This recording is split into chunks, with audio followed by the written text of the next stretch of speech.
The Sixers are trying to be flexible this season so they could go after people the following season. Is that a good sign? We'll talk about that more in that. You are Locked On 76ers, your daily Philadelphia 76ers podcast. Part of the Locked On Podcast Network, your team every day.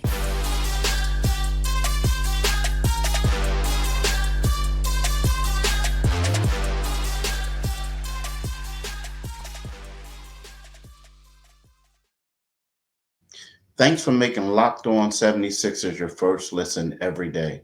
We are free and available wherever you get your podcasts and on YouTube. Part of the Locked On 76ers Podcast Network. Your team every day.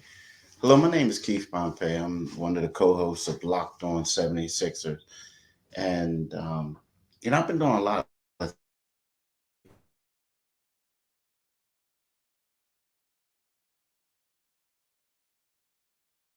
host comes back. Um, when we do one, I'm going to ask him his opinion of this and see how he feels. But, right now, the 76ers are trying to add guys, or in the process of adding guys to 1 year deals, because if things don't work out, they feel like they'll be able to give Tyrese Maxey a lucrative contract next summer, not this summer, but next summer possibly. And then they'll add another player to a max deal, a lucrative contract, to whereas they'll have three top money players. So they'll have Joel, they'll have Maxi, and they'll have a player to be determined later to make a push. And I understand that, but I'm under the approach like, why not now? I mean, seriously. Now, again, I get it. They don't have the money right now to go out and give a guy a lucrative deal. And that's why it benefited them for having James Harden opt back in, right? Because you don't have a guy of Harden's stature. You wouldn't have a guy of Harden's stature if he left. And you look at it right now, and you'll see where Harden's 35.6 is going to come off the books. You look at it and you see where Tobias Harris's 39 is going to come off the books. So you'll have money to go out and go get someone. The reason why I'm of the approach, why not now? And there are people who will say they agree with what the Sixers are doing and saying, go ahead and do it, right? Go ahead. That's the thing to do, right? I take the opposite approach because I covered this team for 10 seasons, a decade, going on to my 11th season. I've been through the process. I mean, and a lot of people will say, yeah, man, the process, they got Joel Embiid, they did a lot of other things, but the process was supposed to be to win a championship. Then from after we went through the process, then it went through the star hunting phase, right? And then all of a sudden, they didn't get the three guys they wanted. They didn't get Kawhi. They didn't get LeBron. They didn't get Paul George. So then after that, it went to, well, we're going to go and we got Jimmy Butler. We traded assets for Jimmy Butler. And then that doesn't work out. I mean, then you go out and you get Al Horford. That doesn't work out. So then next thing you know, it's like, oh, we got to get James Harden. We got to get James Harden. He's going to put us over the hump. So then all of a sudden you go get James Harden. Well, so far that hasn't worked out, right? And now you're saying, if we don't win this year, don't worry, because we're going to have enough money to go and add a third star to the mix. It's kind of like you keep pushing the goalpost back. Now, there's some people saying, look, look at this roster. This roster isn't going to win. But you mean there are certain players that you could add to this roster via trade. but they would be multi-year players, right? Or, you're giving all these guys all these like 1 year deals at the minimum. It just seems to me that you're pushing things back. The Sixers should be in a win now mode this season. I also feel like you're giving people an out. Seriously. I mean, the goal was to get to the Eastern Conference Finals. Of course, everybody gonna say, we talked about this before. The goal always is to win the championship, right? You always want to win a championship. But Nick Nurse went on record and said, it's about getting to the Eastern Conference Championship. It's something the team is going to address in training camp. Patrick Beverley, on his introductory press conference, he came here to get the team to the Eastern Conference Championship. So now we have an out to where if they don't do it, it's one of those things where we got next season. Now, who's to say that next season, even if that happens, who's to say that you're going to get a star that wants to come to Philadelphia and play alongside Joel Embiid and Tyrese Maxey? I mean, let's be real. Let's say, if you want a max level star who wants to come to Philadelphia and play next to Tyrese Maxey and Joel Embiid. And that's not a knock against Maxey. That's not a knock against Joel Embiid. But typically, max level players like that want to be the man. They want to be the man. They want to be the guy who calls the shots. They want to be the guy who takes the last shot. They want to be the centerpiece of the team. There's going to be other teams available where that person could go somewhere and be the guy. If you come to Philadelphia, unless Joel Embiid gets injured or something like that, you're going to come to Philadelphia and you're going to be at best second fiddle to Joel Embiid. That's just how it is. At best, you're going to be second fiddle to Joel Embiid. So now, if you feel like being second fiddle to Joel Embiid is going to help you win a championship, you do it. But most guys want to go there and be the guy. They do. It's just how it is. I mean, think about it. When LeBron James went to Miami, Dwayne Wade realized that LeBron had to lead, right? When Donovan Mitchell, some people might say he's not a number one, but when he went to Cleveland, took that money and was traded, went to Cleveland. He came there as number one. So typically, guys, when you go there and you're that all-star caliber player, you're going a place to be number one. If you come to Philadelphia, you're not going to be number one.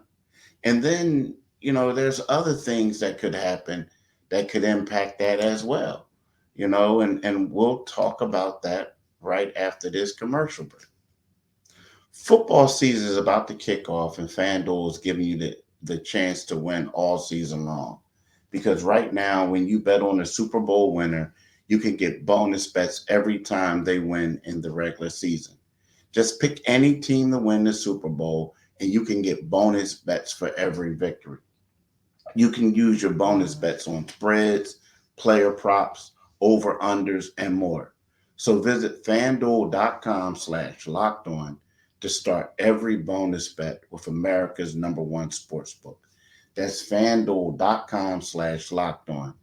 Take time to visit FanDuel and include money line props, etc. around your team. I'm telling y'all, do it today, people. Definitely do it today. Now, here's the thing, and here's a problem.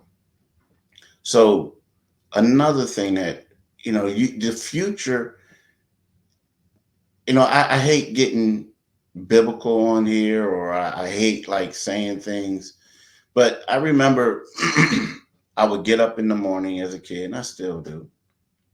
say a prayer. And when I pray, it's one of those things where I'm always assuming like this is going to be my last day, right? And I remember my mom would always say as a kid, you want to go out great and have a blessed day, right? You never know if it's going to be your last one. So again, I hate getting biblical and all this, but think about this. So why are we going to worry about the future when you can't predict it? Seriously, you never know what could happen. And, knock on wood that nothing goes wrong. But you look at Joel Embiid's injury history. Yes, he's under contract for a lot of money, but you look at his injury history. What happens if Joel Embiid gets injured in the future? You know that right now in this season, he's going into the season healthy. But what should happen if he doesn't conclude it healthy? What should happen if he has a future injury the following season? What I'm trying to say is you can't predict the future. You can't compare for. You never know. Because if he gets hurt and you got all this money available and you brought this guy in, well, you might want to remake the team. I mean, of course, you got stuff, but what I'm saying is we're saying, well, we're going to have enough money to do this and do that. Yeah, but you probably won't win without Joel. At least not a healthy Joel. And what happens if Joel wants to be traded, if he gets fed up? So to me, if that happens, we're going in rebuilding mode, right? You're going in rebuilding mode. So there's a lot of things, man. And I get it. Like, that's what you want. I mean, the team is strapped right now. There's going to be Tobias is going to come off the books. James is going to come off the books. Pat Bev is coming off the books. Melton, all these guys, everybody's coming off the books, right? I mean, other guys. But again, if I'm a fan, I'm saying to myself or saying to the team, what about now? Ticket prices keep going up, everything. It just seems like everything keeps getting pushed back and back and back. Now, don't get me wrong. Under Doc Rivers, those years, what were they trying to do there? They were winning then. Towards the end with Brett Brown, yeah, they were trying to win then. I mean, they were all in. They try to win. They stopped after the first 3 years, they tried to win, but they were all in. It's like, this is what it is. Now it's like, if we don't get what we want, we're going to be set up for the following year. Like, we don't even know if Daryl Morey's still going to be the president of basketball ops the following year. It's just so much. So much. And I don't like hearing it. I think that is a cop-out. I think that, in my opinion, I feel like it's one of those things where the fans may be upset, but you say, hey, but don't worry. We're going to have a lot of money next year, and there's going to be a lot of free agents available, A-listers going to be available. And you know what? We can go out, we can get those guys, and we're going to be good. It's like, we're going to be good. It's kind of sort of like not worrying about your reality, but keeping hope alive, so to speak. Now we ain't going to worry about the current reality, but we're going to keep hope alive and make sure that, everything, y'all guys think that everything's going to be great. I don't like it. I just don't. I don't like it. I don't. Because, as much as I love Philadelphia, I'm a Philadelphian. There are going to be other teams that probably are going to be more attractive places to go to in free agents. There are. I mean, as you look at it, You look at places, and I hate to say it, you talk about championship. Guys go places where you say you want to get paid, which is true. But in order to get paid in the NBA, a lot of times it comes down to statistics. You go to squads, you score as many points as you want, you do what you have to do, and you become an all-star, right? You get that all-star thing. Like look at Jalen Brown. Yeah, his team was a phenomenal team, the Boston Celtics. But he got that supermax not because the Boston Celtics went to the NBA championship 2 years ago,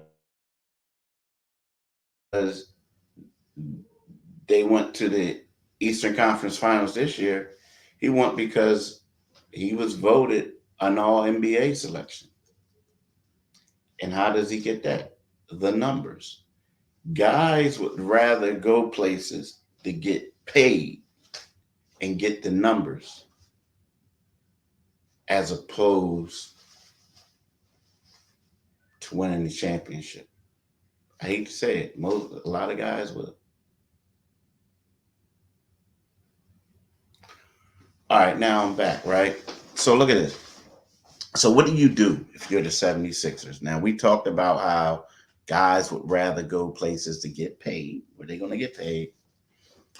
They'll rather go places where they can get numbers. But see, the money is the object, right? So they'll go to get paid money. But then you want to be the man.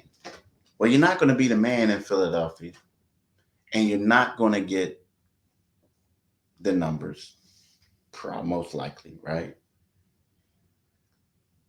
But Philly has the money. So what do? You'll pay a guy a lucrative contract. Might be slightly overpaid. And that's where Tobias Harris comes in, for instance. So Tobias Harris got a max salary. He had offers close to a max. It wasn't quite a max. The max that year was 189. He got 180, right? So 9 million off from a max. So Tobias gets, in the eyes of the fans, overpaid. And then Tobias becomes unhappy. But you got to understand, Sixers had money for him. And also they gave up a lot to get him. So they had to pay him. Now, the one thing that y'all got to think about is, so let's just say if you're a star player, you don't want to play in Philadelphia because Joel Embiid is going to take most of the shots. So who's the next type of player you're going to get? You might want to go out and get a second tier type of guy, right? But a good guy, but he ain't like on Kevin Durant's level or, that type of player, right? Great player, but a fringe all-star type like what Tobias was, right? So you see what's going to happen, right? You see what I'm saying? Well, you can see what's going to happen. So this guy comes there, and everybody's looking at the stats that he had at the team that he was at before. He doesn't produce the same stats. It's not set up for him to produce that way.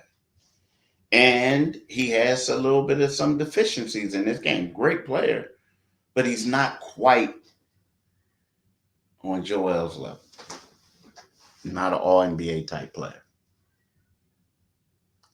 Then all of a sudden the fans are going to complain because guess what? In order for the Sixers to get him, compared to other teams, they got to overpay. They got to pay him like he's a star. So then all of a sudden, man, I can't believe they paid that guy that amount of money. All of a sudden, besides all the great things that he does, all we focus on is all the negatives. He can't do this. He can't do that. Man, he choked. Man, he did this. He did that. You feel what I'm saying? So it's kind of like there's a lot of things that could happen, and a lot of them aren't good. A lot. So these are the things that I'm sitting back and I'm relaxing and I'm like, man, everything sounds good when it's a year out. But why not just try to win now? Why not go all in now? If you got a player that's good, you think he can help this roster, but he got he had a couple years on his deal, go after him. Go after him. Go after him. But when you set everything up to get that star, and you got the fans thinking the star is going to come, and the star doesn't come, or the star doesn't produce, or Joel gets injured, Maxie doesn't like his role, or whatever, a lot of different things, or he doesn't elevate to the level you think. I'm not saying that they could, I'm not saying he won't. I'm just throwing scenarios out there, different, things out there. Win now, baby. Try to win now. Don't push the goalposts back. Win now. I want to thank y'all for listening to today's podcast. I really enjoyed talking to you guys. And I want to thank you for making Locked On 76ers your first listen every day. Every day. Tomorrow's show will be on grading the Sixers after 10 seasons. Right? That's what tomorrow's podcast will be on. But again, I want to thank y'all for listening, and I want y'all to have a blessed day. Peace.